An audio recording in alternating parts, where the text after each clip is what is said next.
नमस्कार, जय हिंद। स्वागत है आप सभी लोगों का रंजन एजुकेयर के हमारे इस चैनल पर। मैं छोटे लाल आपकी सेवा में। मेरे प्यारे विद्यार्थियों, आइए आज हम लोग चर्चा करते हैं धार्मिक स्वतंत्रता का अधिकार। धार्मिक स्वतंत्रता का अधिकार जो अनुच्छेद 25 से लेकर 28 तक इसका वर्णन है। अनुच्छेद 25 में यह प्रावधान है कि देश का कोई भी नागरिक, यूं कहें कि धर्म की स्वतंत्रता, या तो कि धर्म की स्वतंत्रता का मतलब क्या है कि कोई देश का कोई भी नागरिक अपनी इच्छा से कोई भी धर्म जो उसे अच्छा लगे, कोई भी धर्म जो है अपना सकता है।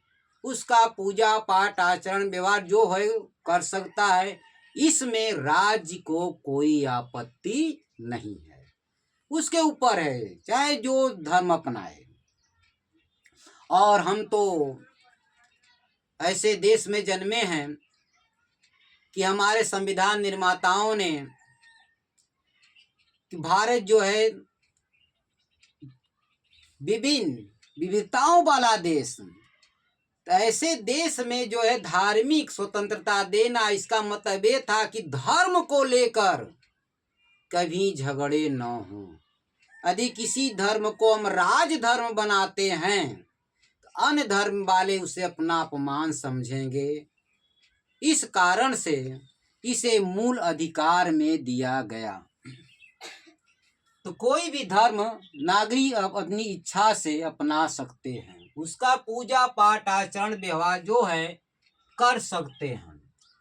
26 के अंतर्गत क्या है कि उस धर्म से संबंधित कोई भी संस्था, कोई भी निर्माण कार्य, जैसे मंदिर बनवाना हो गया, मस्जिद बनवाना हो गया, चर्च का निर्माण हो गया, वह कर सकता है। इसमें राज्य को कोई आपत्ति नहीं है। वहीं पर जो है 27 क्या करता है भैया कि अपने धर्म से संबंधित कार्य ठीक ठाक हो, सुचारू रूप से चलता रहे, इसके लिए तो पैसा जरूरी है भाई। तो चंदा इकट्ठा कर सकता है। अब चंदे में यह प्रावधान है कि किसी भी व्यक्ति को चंदे के लिए जो है उस पर दबाव नहीं दिया जा सकता कि ना इसका तुमको इतना चंदा देना है ना, ऐसा नहीं कर सकते। उसे उसकी स्वेच्छा पर, उसकी इच्छा पर है, वह दे या न दे, कितना दे उसकी इच्छा पर है। ठीक। 28 देखते हैं। 28 में क्या है, बहुत महत्वपूर्ण बात है। 28 में जो इंगित की गई है वो ये है कि सरकार द्वारा, या भी कहें कि राज्य द्वारा पोषित, राज्य पोषित किसी भी विद्यालय में, किसी भी विद्यालय में धर्म की शिक्षा, धर्म की शिक्षा, धर्म की शिक्षा नहीं दी जा सकती है। मतलब ऐसे विद्यालय में जिनका पूरा देख रेख सब सुविधा जो है सरकार देती है, सरकार द्वारा या तो निर्मित हैं, ऐसे जो है विद्यालय में पूरे देश में कहीं भी धर्म की शिक्षा नहीं दे सकते हैं आप। हाँ, ऐसा कोई विद्यालय जो तो राज्य द्वारा पोषित है। कैसे पोषित है, मतलब उनका देख रेख, ये कहें कि वेतन भुगतान सब कुछ कौन करती है, सरकार करती है, राज्य करता है। लेकिन वहां धर्म की शिक्षा दी जाती है। वो क्या है, वो ये है कि जब उन विद्यालयों का निर्माण हुआ तो उनके निर्माताओं ने यह शर्त रखी थी कि भैया हमारे विद्यालय में धर्म की शिक्षा दी जाएगी।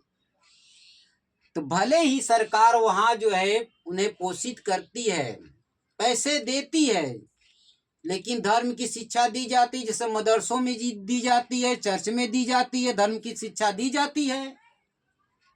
हाँ, लेकिन ऐसे प्रतिष्ठान किसी पर दबाव ये नहीं बना सकते कि नहीं तुम जो है कि ये धर्म स्वीकार करो, ऐसा नहीं कर सकते हैं। तो 28 में सीधी बात यह है कि जो है कि धर्म की शिक्षा तो दे सकते हैं, लेकिन किसी पर आप दबाव नहीं दे सकते। जैसे मान लीजिए बच्चा जो है माइनर है,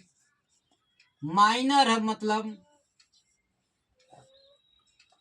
तो बच्चा जब माइनर है, ऐसी स्थिति में या तो उसके गार्जियन, उसके माता पिता ने सहमति दी हो कि हाँ जो है कि धर्म की शिक्षा आप दे सकते हैं, धार्मिक इस कार्य में से जो है कि आप लगा सकते हैं, तब तो ठीक है। लेकिन जबरदस्ती जो है आप धर्म की बातें उस पर लाद नहीं सकते हैं।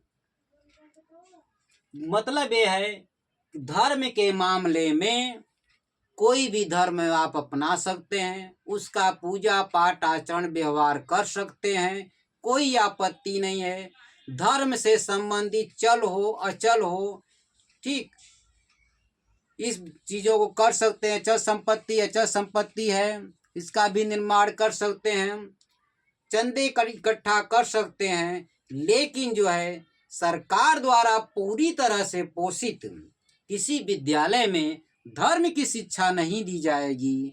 हाँ, जिनमें दी भी जाती है तो उसके निर्माण के समय ही यह बात साफ कर दी गई थी कि इस विद्यालय में, हमारे इस विद्यालय में धर्म की शिक्षा दी जाएगी। लेकिन किसी भी विद्यार्थी पर दबाव नहीं बनाया जा सकता कि नहीं तुम यह धर्म ग्रहण करो या इस धर्म से संबंधित यह व्यवहार तुम्हें आचरण करना होगा।